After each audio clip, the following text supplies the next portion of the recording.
Le Mardi Mallette, un moment privilégié en compagnie des experts de Mallette, Société de comptables professionnels agréés et de services juridiques. Le processus de règlement succession peut s'avérer complexe et devenir un chemin rempli d'embûches. Les gestes posés dans les heures suivant le décès peuvent porter à conséquence et engendrer des responsabilités importantes pour les successibles. Je vous souhaite la bienvenue à cette chronique juridique présentée par le groupe Mallette et je suis en compagnie, aujourd'hui, je la retrouve, Maître Nathalie Dubé, et qui est directrice principale droit des affaires pour le service juridique Mallette. Bonjour Nathalie. Bonjour Michel, ça va bien? Merci, et vous? Oui, ça va bien, moi aussi. Effectivement, ça faisait un petit bout de temps que j'étais pas venue à vous rencontrer pour faire une chronique. Fait que là, de retour. Nathalie, aujourd'hui, on va parler beaucoup des entreprises. Oui. Parce que service juridique, entre autres, vous vous occupez particulièrement des entreprises et du droit des affaires. Donc, on va parler de droit de l'entreprise, droit des affaires, la structure. Exact. Donc, chez Mallette, c'est sûr qu'on a parlé que la chronique est pour le groupe Mallette. Donc, chez Mallette, on a plusieurs lignes de service en juridique, dont celle que je m'occupe, qui est le droit des affaires, droit de l'entreprise. Donc, droit des affaires de l'entreprise, oui, dans notre belle région, à nous, on a un service qui est offert sur place, mais je m'occupe aussi, ce qu'on appelle chez Mallette, on a diverses régions administratives, donc Québec-Mauricie. Donc, je m'occupe de l'équipe en droit des affaires, droit de l'entreprise, de Trois-Rivières, Montmagny, Québec, Lévis. Donc, c'est plusieurs avocats. C'est pour ça qu'on voit un petit peu moins à la télévision. Exactement. Donc là, après avoir pris possession et mettre le tout, avoir appris les rouages de comment ça fonctionne dans notre département, puis assurer la structure de ça, bien là, je peux revenir faire quelques autres tâches connexes. On y a trouvé 15 minutes. Là. Les services d'affaires, Nathalie, parce qu'il y a quand même, service juridique, il y a quand même beaucoup, il y a le particulier, mais il y a aussi les entreprises. Exactement. Donc, le volet de service dont on s'occupe chez Mallette, c'est en droit de l'entreprise. Comme je l'ai dit, j'ai plusieurs avocats et notaires qui travaillent avec moi. Donc, on est une équipe de 12 professionnels, appuyés avec plusieurs techniciens juridiques et adjoints. On va autant faire des achats-ventes d'entreprises, donc que ce soit un dépanneur, une épicerie, un bureau de dentiste, un bureau d'arpenteur, dans le domaine professionnel, une entreprise manufacturière, de la relève d'entreprise. Donc, on a des dossiers comme ça qu'on accompagne les entrepreneurs et les entreprises. On fait autant aussi convention entre actionnaires, réorganisation d'entreprise, intégration de nouveaux actionnaires, planification fiscale, parce qu'on a le département de fiscalité qui travaille avec nous aussi pour accompagner nos entrepreneurs. La relève, parce qu'on parle souvent de la relève Mallette, mais c'est ça, vous préparez la relève. Exactement, aussi, beaucoup de dossiers de relève. Puis on a le volet agricole agricole qui est entrepreneurial aussi, donc que l'on traite. Donc c'est pour ça que l'équipe, elle est agrandie, élargie et on traite tous ces volets-là. Donc on offre tous ces services là, même le démarrage d'entreprise accompagné. J'ai une avocate aussi qui a pris ma relève pour assurer la formation du programme qui est offert ici à Montmagny en démarrage d'entreprise. Donc, on est impliqué un petit peu partout au niveau du droit des affaires, droit de l'entreprise, des entrepreneurs, des actionnaires, des associés et tout ça. Alouette. On va parler des nouvelles obligations au registre des entreprises. D'abord, c'est quoi?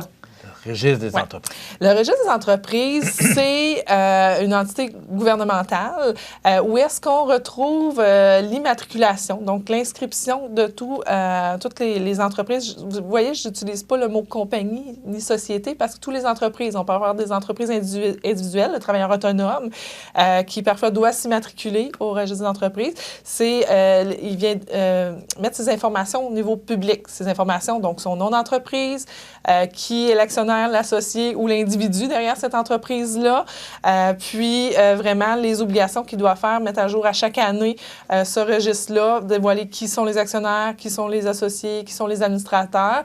Donc, c'est un registre qui est gouvernemental au niveau provincial pour toutes les entreprises, donc qui ont l'obligation d'être dans ce registre-là. Donc, on est dans un contexte de nouvelles obligations par rapport au registre des entreprises. Donc, à chaque année, on a une déclaration annuelle. Quand je dis les entreprises ont une déclaration annuelle à déposer à ce registre-là. Et maintenant, à partir du 31 mars 2023, il va y avoir des nouvelles informations obligatoires à dévoiler dans ce registre-là. Et c'était intégré par nos autorités parce qu'ils veulent aller en prévention contre la fraude, l'évasion fiscale, blanchiment d'argent, corruption. Ils veulent une meilleure transparence des entreprises à ce niveau-là pour que l'individu, puis c'est toujours dans l'optique de protection du public, pour que l'individu puisse avoir accès à qui il a affaire en arrière d'un nom d'entreprise et tout ça. Donc, qui sont les actionnaires, on les avait déjà, les administrateurs aussi, mais là, il va falloir aller plus loin dans les informations à divulguer, puis c'est ce qui change à partir du 31 mars 2023. Bon, ça va où, ce registre des entreprises-là, où toutes les informations là, qu'on donne dans le registre? Oui, c'est un registre public. Donc, nous, on prend l'abréviation REQ, là, mais vous tapez sur Google REQ au registre des entreprises, vous allez trouver le site. Et on pourrait aller voir Nathalie Dubé incorporée. Est-ce qu'elle existe? Vous allez me trouver. Puis, vous allez voir que je suis actionnaire de mon entreprise, je suis administrateur, puis qu'il n'y a personne d'autre avec moi. Donc, dans cette société-là, donc à titre d'exemple, vous pouvez, puis monsieur, madame, tout le monde a accès à ce registre. Est-ce que c'est incorporé ou enregistré? Est-ce que ce sont toutes les entreprises? Enregistré, c'est l'ancienne appellation pour les travailleurs autonomes. Donc, ça venait indiquer que ce n'est pas incorporé, donc c'est pas une compagnie, c'est pas une société, mais c'est quand même une entreprise qui est immatriculée au registre des entreprises. OK. Fait que c'est ça la différence. Donc, si on veut avoir de l'information sur une entreprise, on n'a qu'à aller sur le registre des entreprises. Parfait. Et on va retrouver Nathalie Dubé Inc. ou encore le groupe M-Média qui représente CMA-TV. Travailleurs autonomes ou autres. OK. Maintenant, qui sont les bénéficiaires ultimes? OK. Bien, les bénéficiaires ultimes, avant d'aller là, je vais entrer à qui ça s'applique, les nouvelles normes. Donc, bien sûr, on parle d'entreprise. Fait qu'on a, oui, les compagnies, les sociétés, parce que le mot compagnie, je l'ai déjà dit dans une autre chronique, ça n'existe plus dans la loi sur les sociétés par action, mais dans le jargon parlé, oui. Les personnes physiques qui exploitent une entreprise, donc l'entreprise individuelle, les sociétés de personnes, donc sociétés en commandite, sociétés en nom collectif, les coopératives, les fiducies qui exploitent une entreprise. Donc, toutes ces entités-là vont avoir à produire leur déclaration annuelle comme habituellement, mais en donnant des informations supplémentaires. Et les informations supplémentaires vont concerner les bénéficiaires ultimes. Donc, c'est quoi des bénéficiaires ultimes? Donc, c'est une analyse qui doit être faite, à savoir qui sont les personnes qu'on nomme bénéficiaires ultimes qui possèdent plus de 25 des droits de vote dans l'entreprise ou qui, ensemble, possèdent plus de 25 Donc, exemple, nous avons une compagnie ensemble. On est deux particuliers qui se connaissent, mais on n'est pas liés. Vous n'êtes pas mon père, je ne suis pas votre fille, je ne suis pas votre blonde et tout ça. Donc, on peut avoir 12,5 chacun. Et il faut venir déterminer, est-ce qu'ensemble, on détient plus que 25 et qu'on a une influence sur l'entreprise qu'on exerce ensemble? Ce qui veut dire que si Michel dit oui, Nathalie va dire oui. Fait que si notre entreprise, c'est pas ça, moi, j'ai ma propre opinion, vous avez votre propre opinion, puis que nos 12,5 sont détenus sans avoir une influence commune, bien là, on n'est pas des bénéficiaires ultimes parce qu'on n'a pas 25 Donc, je peux avoir, moi, posséder 25 et plus d'une entreprise, c'est automatique, je suis un bénéficiaire ultime. Ça peut être une personne ou plusieurs personnes? Ou plusieurs personnes ensemble. Okay. Donc là, on doit venir établir ça. Puis, je peux aussi avoir un petit nombre de droits de vote ou que mes actions ne valent pas 25 de la propriété de l'entreprise, mais avoir une influence sur les décisions de l'entreprise. Donc ça peut être le cas lorsqu'on voit des entreprises qui sont en relève où est-ce que le fondateur est encore là, a des actions qui le protègent et tout ça, puis même si ça ne donne pas 25 du droit de vote, mais va influencer la direction de l'entreprise, les décisions de ceux qui sont là présentement. Donc, on a une espèce de contrôle de fait qu'on appelle. Donc, il fait dire, là, je vais utiliser comme une famille, si papa dit oui, bien, les enfants doivent suivre papa qui dit oui, même si la relève est passée.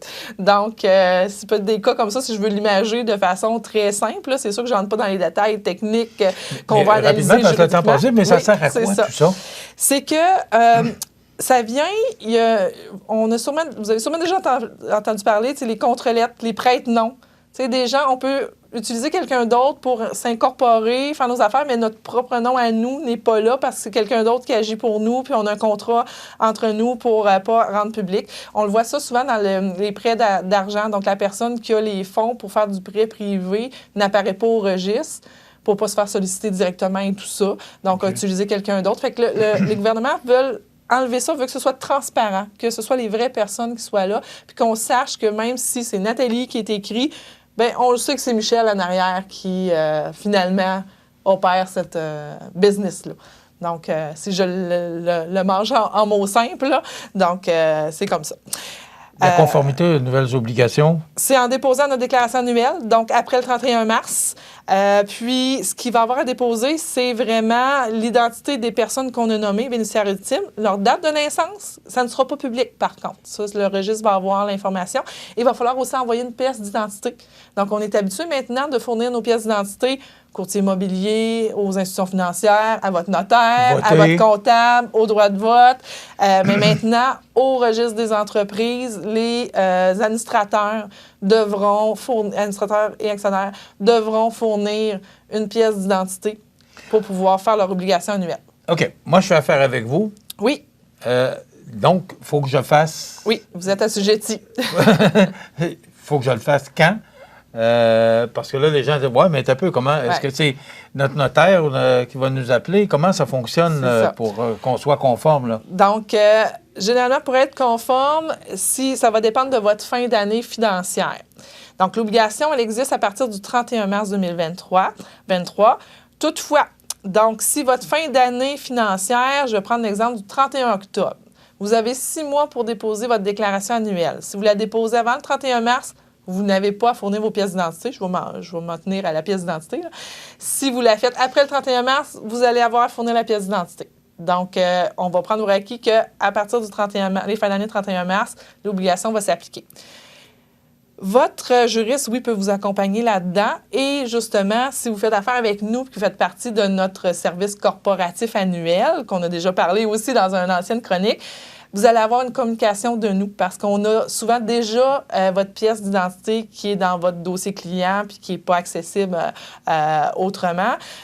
Puis, vous allez avoir une communication pour nous, puis on va faire ce travail-là pour vous dans le cadre du service annuel que vous bénéficiez. Si vous ne faites pas partie du service annuel, bien, on peut le faire aussi pour vous. Vous pouvez communiquer avec notre équipe en droit des affaires, puis on va vous indiquer les informations dont on a besoin et bien sûr les honoraires rattachés à cela.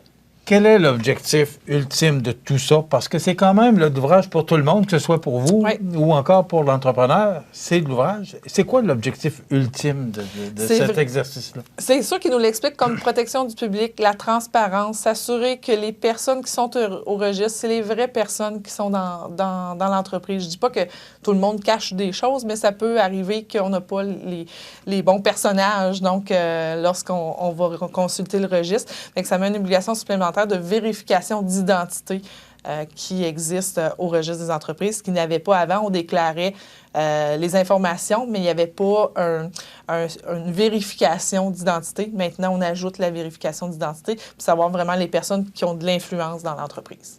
Comme professionnel, je vous pose la question à vous. Est-ce que c'est une bonne chose de faire ça? Je crois que oui. C'est sûr que ça va être une adaptation de la première année, toute la première année après le 31 mars, de remettre ça à jour. Mais ça vient dans notre quotidien. On est de plus en plus virtuel.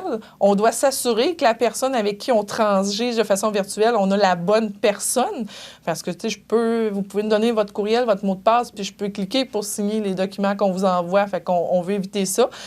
On veut, en faisant ça, s'assurer que les personnes qui opèrent des changements au registre sont les personnes qui sont en place pour le faire. Donc, soit par leur professionnel, soit par la personne autorisée par l'entreprise. Donc, c'est une sécurité supplémentaire vu que le virtuel prend de plus en plus de place dans nos vies, même en droit des affaires puis en droit de l'entreprise. N'empêche qu'on se connaît bien depuis des années, d'arriver et de dire, oui, c'est moi, Michel Montminy, mais il faut que je donne ma carte d'identité. Il y a des... même quand on va voter, ben oui, je sais que c'est toi, mais...